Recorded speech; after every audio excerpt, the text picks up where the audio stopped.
Magandang buhay mga kaibon. Bali ang video ito ay pag-uusapan natin kung ano ba ang tamang pagpupurga ng ating mga alagang ibon. How to deworm our lovebirds. Bali inopen ko tong video na to dahil meron isang kaibon na nag-comment sa atin sa isang video na in-upload ko na si Ervin Shalongo. Yan, ang tanong niya ay, boss, pwede bang magpurga kung nag-meet na yung pair ko na kakatail? Sa aking experience naman, okay naman yun na kahit na nag-meet na yung alaga nating kakatail niya, ay pwede pa naman na magpurga. Kasi umpisa pa lang naman ng pag mimit nun na wala namang magiging problema. At yun nga, pag-uusapan na natin yung tanong niya. At least maganda naman yung nai-open niya na tanong. Tapos ginawan ko na rin ng video para yung mga bagong mag-iibon ay alam din kung paano ito gawin at kung bakit dapat i-deworm ang ating mga ibon. Sige mga kaibon, pag-uusapan natin to sa pagkatapos ng introng ito.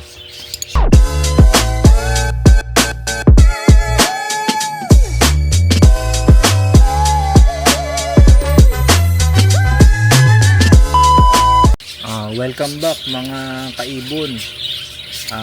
Bali ang video ito ay pag-uusapan natin kung ano nga ba ang tamang pagpupurga ng ating mga alagang ibon.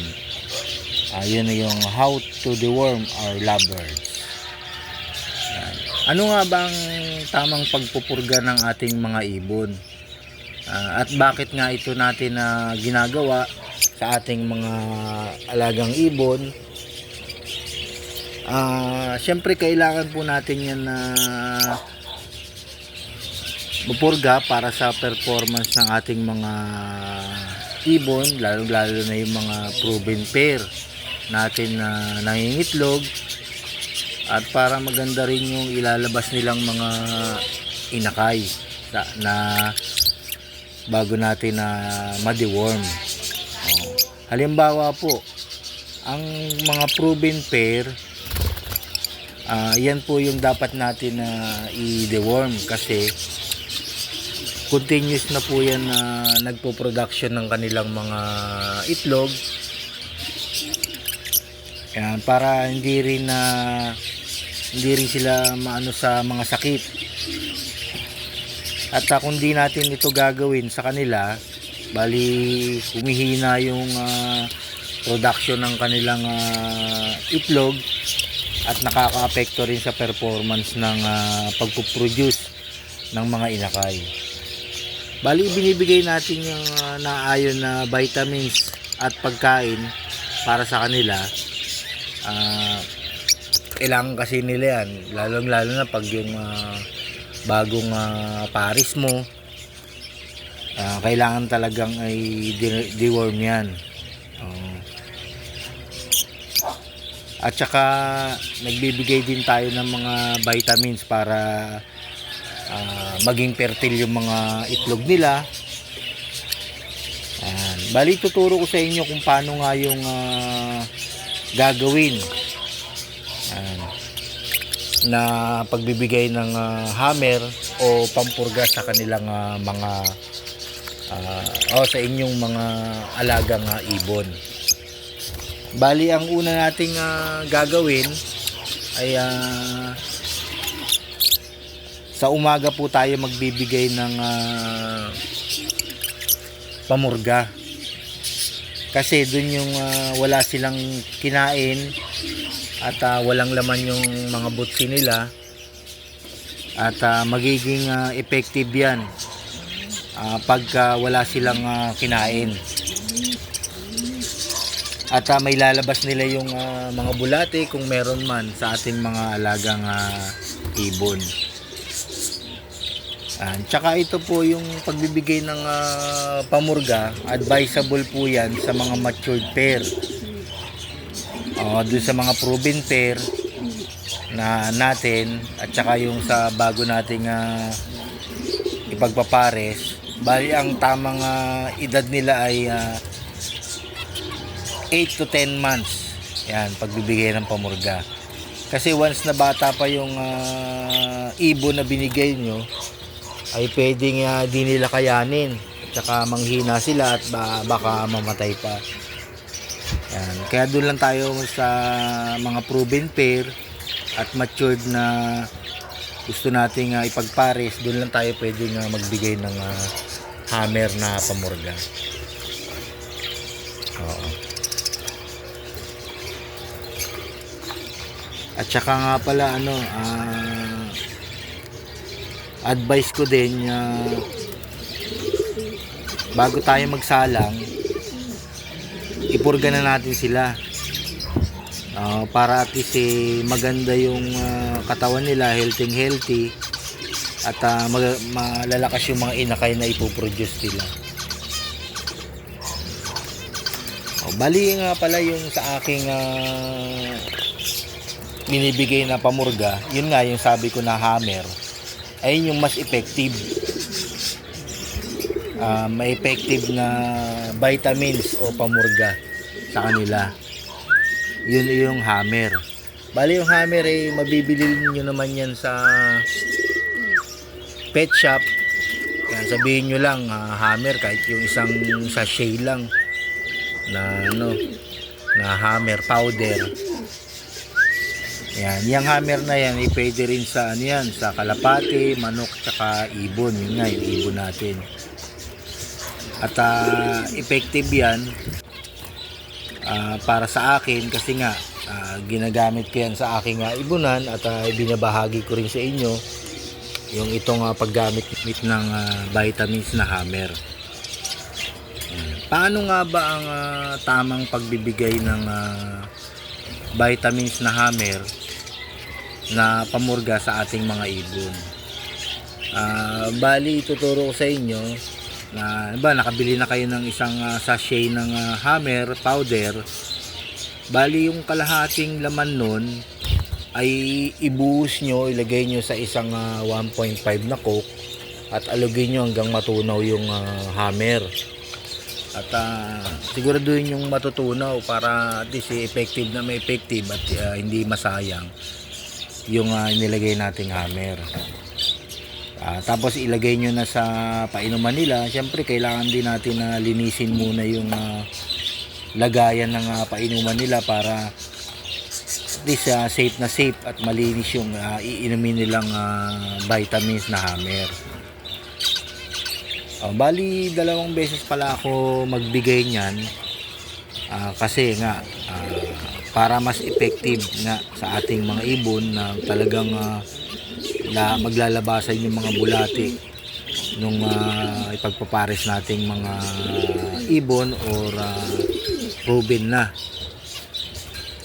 Yan, para mas effective talaga.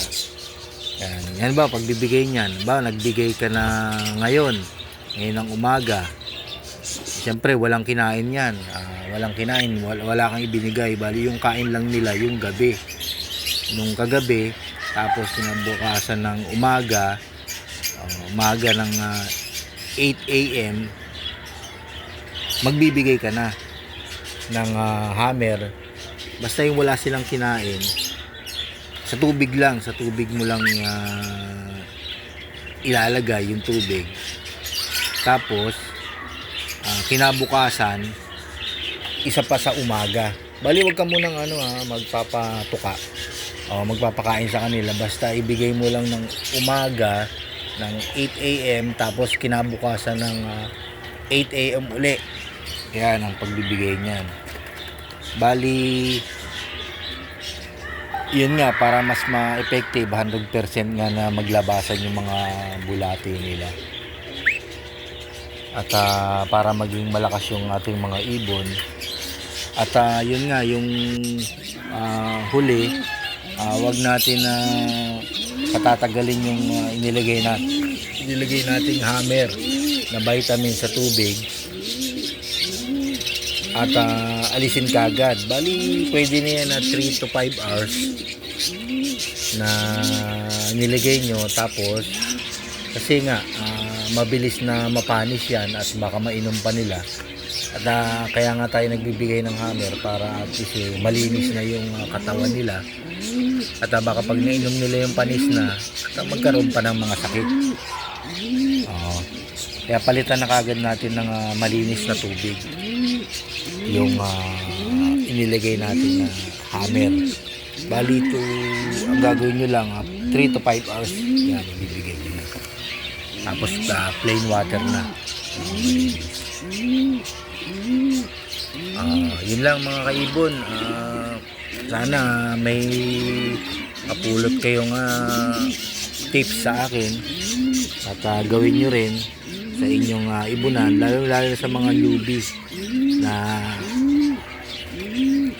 mag-iibon, para alam nila na kailangan talaga natin na purgahin yung ating mga ibon, na hindi lang yung basta mag-alaga lang tayo, magbigay lang tayo ng pagkain, vitamins nila, okay na yun. Syempre kailangan din natin na purgahin sila, lalo na kung gusto natin na maparami na yung ibon natin. Kailangan talaga ng pampurga para 100% malinis na yung katawan bago sila maglimlim sa itlog nila. Tsaka mabilis na production, mga healthy yung mga naging anak ng ating mga ibon. Saka yan, kahit anong klaseng ibon pwede nating purgahin, kahit nga mapamanok, kalapate, kung anong mga uri ng ibon, yun ang kailangan nila para mapabilis yung production ng pag-aalaga. Tsaka ilalayo rin natin sila sa mga sakit. Kaya nga tayo nag-alaga ng ibon, siyempre hobby natin, gusto natin mag-alaga kasi nga stress reliever yan.